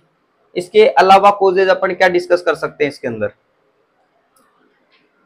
आई थिंक इतना बहुत है। और अपन नेक्स्ट पर्टिकुलर पॉइंट के ऊपर अपन चले तो और ध्यान रख सकते हैं। अब चलते हैं इसमें क्लिनिकल मैनिफेस्टेशंस पर। किस पे चलते हैं? क्लिनिकल मैनिफेस्टेशंस के ऊपर अपन चलते हैं एक बार, क्लिनिकल मैनिफेस्टेशंस पर। अच्छा, क्लिनिकल मैनिफेस्टेशंस की अगर अपन बात करें तो क्या क्या क्लिनिकल मैनिफेस्टेशंस इस कंडीशन में देखने को मिलेंगे?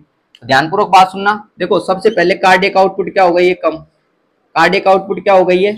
कम आपको देखने को मिलती है। तो कार्डियक आउटपुट कम हो गई, और कार्डियक आउटपुट कम हो गई तो उसके अंदर बीपी क्या हो जाता है? कम। बीपी क्या हो जाता है? कम। Blood pressure will decrease. ये पॉइंट इसके अंदर ध्यान रख सकते हो, ब्लड प्रेशर विल डिक्रीज। तो cardiac output decrease, next one is blood pressure will decrease, और बीपी कम आपको देखने को मिलता है ना। बीपी की अगर बात करें तो systolic blood pressure, systolic blood pressure, systolic blood pressure that is less than, systolic blood pressure that is less than 90 mm of Hg। Systolic blood pressure that is less than 90 mm of Hg। इसकी अगर अपन बात करें तो उस condition को hypotension के नाम से जानते हैं। किस नाम से जानते हैं? हाइपोटेंशन। हाइपोटेंशन के नाम से अपन जानते हैं। तो ये पॉइंट आप इसके अंदर डिस्कस कर सकते हो। नेक्स्ट अगर बात करें इसके अंदर, अगर ये देखने को मिल रहा है कार्डियक आउटपुट कम हो गई, बीपी कम हो गया, तो इस पर्टिकुलर कंडीशन में एक चीज और ध्यान रखना, जब ये बीपी कम होगा तो इसके कंपनसेटरी रेस्पॉन्स के अंदर हार्ट रेट जो होगी वो क्या हो जाएगी? बढ़ जाएगी। हार्ट रेट का क्या देखने को मिलेगा? बढ़ा हुआ आपको देखने को मिलेगा, इंक्रीज हार्ट रेट देखने को मिलेगी। क्लियर बात है क्या? तो ये पॉइंट आप ध्यान रख सकते हो। और हार्ट रेट अगर बढ़ जाती है तो इस कंडीशन को अपन किस नाम से जानते हैं? देखो, रिफ्लेक्स टैकीकार्डिया कंडीशन आपको देखने को मिलती है। किसकी कंडीशन? रिफ्लेक्स टैकीकार्डिया की कंडीशन आपको देखने को मिलती है। रिफ्लेक्स टैकीकार्डिया क्यों डेवलप हुआ है? जो कार्डियक आउटपुट देखने को मिल रही है, stroke volume into heart rate particular, कोई कार्डियक आउटपुट कम थी, इसके कंपनसेटरी रेस्पॉन्स में हार्ट रेट बढ़ जाए तो कार्डियक आउटपुट बढ़ जाए, तो इसलिए पर्टिकुलर डेवलप हुई है। तो ये पॉइंट ध्यान रख सकते हो। नेक्स्ट पॉइंट के ऊपर चलें। इसके अंदर और क्या क्या चीजें आपको देखने को मिल सकती है इस कंडीशन में? तो ध्यानपूर्वक बात सुनना। इसके अंदर रीनल ब्लड फ्लो क्या हो जाएगा? डिक्रीज हो जाएगा। रीनल फ्लो क्या हो गया? डिक्रीज हो गया। और रीनल फ्लो अगर डिक्रीज हो जाता है इस पर्टिकुलर कंडीशन के अंदर, तो और आप लोगों को क्या देखने को मिल सकता है? इसकी अगर अपन बात करें तो ओलिगूरिया की कंडीशन नजर आएगी। क्या नजर आएगी इस कंडीशन में? ओलिगूरिया की कंडीशन पर्टिकुलर नजर आएगी। ओलिगूरिया, ये ध्यान रखना, बीपी लो और हार्ट रेट बढ़ रही है, ये पर्टिकुलर आपके अर्लीस्ट साइन होते हैं। These are the earliest sign. MCQ, BP low और हार्ट रेट का बढ़ जाना, ये अर्लीस्ट साइन होते हैं। अर्लीस्ट देखने को मिलते हैं। अर्लीस्ट स्टार्टिंग के अंदर सबसे पहले चीज देखने को मिलती है हार्ट रेट का बढ़ जाना और बीपी कम। ये और रीनल ब्लड फ्लो की बात करें, ये क्या हो गया? डिक्रीज हो गया। तो ओलिगूरिया की कंडीशन आपको इस केस के अंदर नजर आ सकती है। M I clear or not? Next particular point के ऊपर एक बार चलते हैं। इसके अंदर और क्या क्या चीज नजर आ सकती है? सिंपैथेटिक नर्वस सिस्टम का स्टिमुलेशन देखने को मिलता है। सिंपैथेटिक नर्वस स्टिमुलेशन, तो उसके कारण जो स्किन की ब्लड वेसल्स है वो क्या कर जाती है? कॉन्स्ट्रिक्ट कर जाती है। स्किन ब्लड वेसल्स कॉन्स्ट्रिक्ट, तो वो अगर कर जाएगी तो इस कंडीशन के अंदर आपको क्या देखने को मिलेगा? Cool skin. कैसी स्किन देखने को मिलेगी? कूल स्किन देखने को मिलेगी। इसीलिए इस पर्टिकुलर कंडीशन को अपन कोल्ड शॉक के नाम से भी जानते हैं। किस नाम से जानते हैं? कोल्ड शॉक के नाम से भी जानते हैं। पर्टिकुलर इस कंडीशन को कोल्ड शॉक के नाम से भी जानते हैं।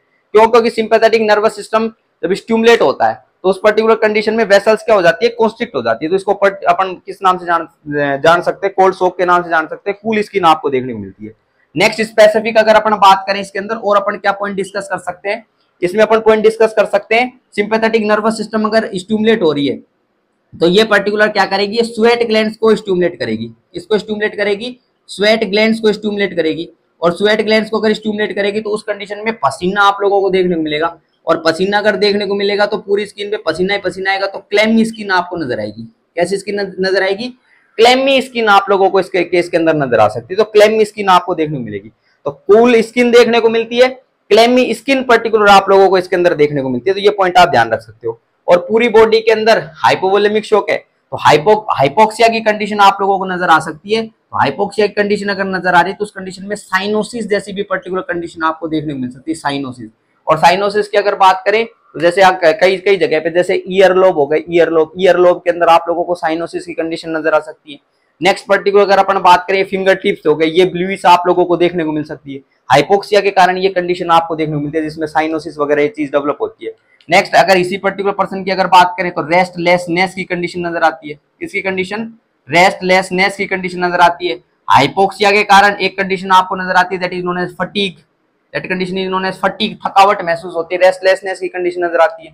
कार्डियक आउटपुट कम हो रहा है, बीपी कम हो रहा है, तो इस पर्टिकुलर कंडीशन के अंदर इस पेशेंट के अंदर और क्या चीज डेवलप होती हुई नजर आती है? इसके अंदर इस पर्टिकुलर पेशेंट में डिजीनेस आपको देखने को मिलती है। क्या देखने को मिलती है? डिजीनेस। डिजीनेस बोल दो, लाइट हेडेडनेस बोल दो, ये पर्टिकुलर चीजें आप लोगों को इस पेशेंट में नजर आती है। क्यों? क्योंकि ब्लड प्रेशर क्या हो रहा है इसके अंदर कम हो रहा है, तो ये पॉइंट आप ध्यान रख सकते हो। साइनोसिस देखने को मिल रहा है। और लेटर स्टेज के अंदर सेरिब्रल इस्कीमिया की कंडीशन आपको नजर आ सकती है, तो मेंटल कंफ्यूजन वगैरह डेवलप हो सकते हैं। क्या डेवलप हो सकते हैं? मेंटल कंफ्यूजन डेवलप हो सकता है, मेंटल कंफ्यूजन। नेक्स्ट अगर बात करें लॉस ऑफ कॉन्शियसनेस भी आपको देखने को मिल सकती है, पर लॉस ऑफ कॉन्शियसनेस वही लेट इंडिकेशन होता है, लेट साइन पर्टिकुलर आपको देखने को मिलता है। आ रही बात समझ में? नेक्स्ट अगर बात करें हार्ट रेट की बात कर दी, बीपी की बात कर दी अपन ने। नेक्स्ट अगर बात करें तो रेस्पिरेटरी रेट की बात कर सकते हैं। रेस्पिरेटरी रेट क्या हो सकती है? बढ़ी हुई आपको देखने को मिल सकती है इस पर्टिकुलर पेशेंट में। टैकीपनिया की कंडीशन नजर आ सकती है। और इसके अंदर जब हार्ट रेट को आप लोग देखोगे तो हार्ट रेट आप लोगों को एक तो बढ़ी हुई नजर आ रही है, कंपनसेटरी रेस्पॉन्स, लेकिन इस हाइपोवोलेमिक शॉक वाले पेशेंट के अंदर फ्लूइड वॉल्यूम की कमी है। तो आप लोग देखोगे तो रैपिड पल्स तो आपको नजर आएंगी, लेकिन उन पल्स में फ्लूइड नहीं होगा, तो थ्रेडी पल्स आप लोगों को नजर आती है। तो कैसी पल्स नजर आती है? थ्रेडी पल्स। तो हार्ट रेट जब देखोगे थ्रेडी पल्स देखने को मिलती है, थ्रेडी पल्स, थ्रेडी पल्स, थ्रेडी पल्स ये आप लोगों को देखने को मिलती है। दो पल्स होती है, देखो एक बाउंडिंग पल्स आपको देखने को मिलती है, बाउंडिंग पल्स। अगर फ्लूइड भरा हुआ हो, अगर पल्स के अंदर क्या भरा हो? फ्लूइड भरा हुआ हो, मतलब बॉडी के अंदर फ्लूइड ज्यादा भर गया तो पल्स में भी ज्यादा आएगा। जब इसको देखोगे तो एक होता है ना बिल्कुल भरी भरी पल्स नजर आना। कैसी पल्स नजर आना? भरी भरी पल्स नजर आना, उसको बाउंडिंग पल्स बोलते हैं। लेकिन इस कंडीशन में बाउंडिंग पल्स नहीं होती भाई, इस कंडीशन में बाउंडिंग पल्स नहीं होती, लेकिन इस कंडीशन में होती क्या है? वीक थ्रेडी पल्स पर्टिकुलर आप लोगों को देखने को मिलते हैं। तो ये पर्टिकुलर पॉइंट्स आप इसके अंदर कंसिडर कर सकते हो। साइनोसिस का पॉइंट अपन ने डिस्कस कर दिया कि ईयर लोब वगैरह हो गए, फिंगर टिप हो गए, इसके ऊपर साइनोसिस की कंडीशन देखने को मिल सकती है। फटीग की कंडीशन, लिथार्जी की कंडीशन आप लोग लिख सकते हो। क्या लिख सकते हो? लिथार्जी की कंडीशन आपको देखने को मिलती है, तो लिथार्जी पर्टिकुलर आप लोग लिख सकते हो। नेक्स्ट और अगर अपन बात करना चाहें, और तो कितनी करे जाओ, बहुत सारी दुनिया है, दुनिया गोल मटोल है, करे जाओ। नोजिया, किसी को कुछ होगा, किसी को कुछ। नोजिया हो सकता है। नोजिया क्यों हो सकता है? क्योंकि सिंपैथेटिक नर्वस सिस्टम का स्टिमुलेशन है, तो सिंपैथेटिक नर्वस सिस्टम के स्टिमुलेशन के अंदर जीआई ब्लड फ्लो डिक्रीज हो जाएगा। क्या डिक्रीज हो जाएगा? GI blood flow, GI blood flow decrease. और जीआई ब्लड फ्लो अगर डिक्रीज तो उस कंडीशन के अंदर जितने भी पर्टिकुलर ये सिक्रीशंस होते हैं जीआईटी के, वो सारे के सारे डिक्रीज। और वो सिक्रीशंस अगर डिक्रीज हो गए उसके अंदर तो डाइजेशन अप्रोप्रिएट तरीके से नहीं होगा, डाइजेशन नहीं होगा तो एब्जॉर्प्शन वगैरह भी नहीं, ये खाना इधर ही प्रेजेंट आपको देखने को मिल रहा है। पॉइंट अपन ने ये स्किन से रिलेटेड अपन पॉइंट डिस्कस कर रहे थे कि स्किन जो होगी, स्किन ये कूल स्किन आपको देखने को मिलेगी, क्लेम स्किन पर्टिकुलर आपको नजर आएगी, तो ये पॉइंट डिस्कस कर लिया। फटीग, लिथार्जी, साइनोसिस की condition, mental confusion, loss of consciousness as well as headache, headache ये कंडीशन आप लोगों को इसके अंदर देखने को मिल सकती है। जीआई जो ब्लड फ्लो देखने को मिल रहा है, जीआई ब्लड फ्लो ये डिक्रीज हो गया है, उसके कारण नोजिया की कंडीशन आप लोगों को देखने को मिल रही है। तो ये सारी की सारी कंडीशंस इसके अंदर देखने को मिल सकती है, तो ये पॉइंट आप इसके अंदर ध्यान रख सकते हो। चलो अब चलते हैं अपन नेक्स्ट पर्टिकुलर पॉइंट के ऊपर। नेक्स्ट पर्टिकुलर पॉइंट है that is known as management of hypovolemic shock. तो मैनेजमेंट पे चलते हैं एक बार। इस पर्टिकुलर एरिया में मैनेजमेंट में लिख रहा हूं, हाइपोवोलेमिक शॉक में management. Okay, come to the management.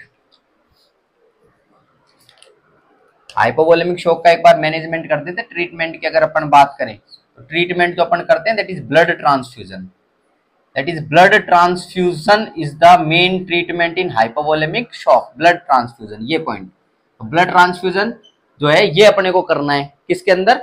Hypovolemic shock में ब्लड ट्रांसफ्यूजन करना है। नेक्स्ट पर्टिकुलर अगर अपन बात करें, ये ब्लड ट्रांसफ्यूजन अपन करते हैं हाइपोवोलेमिक शॉक के सारे केसेस में एक्सेप्ट बर्न, एक्सेप्ट बर्न, क्योंकि बर्न के अंदर कंप्लीट ब्लड ट्रांसफ्यूजन ना कर वहां पर किसका ट्रांसफ्यूजन करते हैं अपन? प्लाज्मा ट्रांसफ्यूजन करते हैं। बर्न के केस में किसका ट्रांसफ्यूजन करते हैं? प्लाज्मा ट्रांसफ्यूजन करते हैं। तो ये पॉइंट इसके अंदर आप ध्यान रख सकते हो, plasma transfusion. Am I clear or not? तो प्लाज्मा ट्रांसफ्यूजन ये पॉइंट आप ध्यान रख सकते हो। ओके, नेक्स्ट पर्टिकुलर पॉइंट पे चलें। तो ये हो गया नेक्स्ट अपन अगर अपन बात करें इसके अंदर सेकंड पर्टिकुलर पॉइंट है that is fluids, ivy fluids. Ivy fluids भी अपने को पर्टिकुलर क्या करने पड़ेंगे, चढ़ाने पड़ेंगे। तो इंट्रावीनस फ्लूइड्स से भी आप क्या करोगे, मैनेज करोगे। बट मेन जो है that is the blood transfusion, blood transfusion अपने को करना पड़ेगा। तो ये पर्टिकुलर पॉइंट आप ध्यान रख सकते हो। और ये ध्यान रखना बर्न शॉक के केस के अंदर प्लाज्मा ट्रांसफ्यूजन करते हैं। प्लाज्मा ट्रांसफ्यूजन के अंदर अपन मैंने नीचे पॉइंट यहाँ पर भी डिस्कस कर रखा है। इसके अंदर अपन क्या देंगे, कोलोइड्स का यूज करेंगे। किसका यूज करेंगे, कोलोइड्स का यूज करेंगे। और कोलोइड्स की अगर अपन बात करें तो एल्ब्यूमिन क्या दे सकते हो, एल्ब्यूमिन आप यूज कर सकते हो, डेक्स्ट्रन आप लोग यूज कर सकते हो। तो ये पॉइंट आप क्या कर सकते हो, इसके अंदर ध्यान रख सकते हो। क्लियर बात है क्या। तो ये हाइपोवोलेमिक शॉक था, इस हाइपोवोलेमिक शॉक को पढ़ लिया है। आज की क्लास में अपन ने क्या पॉइंट डिस्कस कर लिया है, सर्कुलेटरी शॉक क्या होता है, ये पॉइंट अपन ने डिस्कस कर लिया है। टाइप्स अपन ने जनरल इसके बारे में पॉइंट डिस्कस कर लिए। और हाइपोवोलेमिक शॉक का अपन ने पूरा डिटेल डिस्कशन अपन ने कर लिया है। नेक्स्ट पर्टिकुलर लेक्चर के अंदर अपन पूरे शॉक को अपन कवर अप करने की कोशिश करेंगे। Thank you so much for the class.